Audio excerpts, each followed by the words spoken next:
Welcome to San Diego, California. It's the 8th largest city in the United States and the home of the Pacific Fleet of the United States Navy. Right in the middle of talking about persecution and testimony in front of courts, Jesus told his disciples, "And this gospel will be proclaimed throughout the entire world as a testimony to all nations, and then the end will come."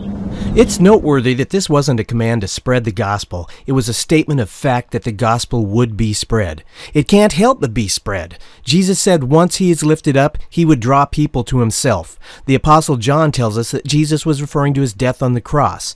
That happened almost 2,000 years ago, and Jesus has been drawing people to himself ever since. The United States Navy sends its ships on missions throughout the entire world. Jesus gave his disciples a mission. That was to take the gospel throughout the entire world.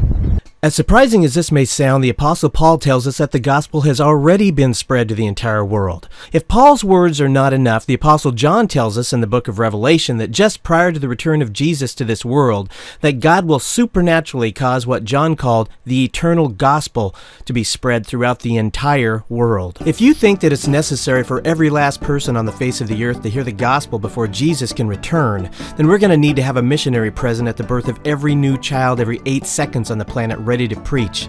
I don't think that's what Jesus had in mind. So what are followers of Jesus supposed to do now? Keep spreading the gospel until Jesus returns. During the Great Commission, Jesus didn't say just do it once and then you're good to go. What the point here is that Jesus isn't waiting on anyone to spread the gospel before he can return. If this has challenged you on this issue and caused you to go back to the Bible and study, then I've done my job. God bless you, and we'll see you next time.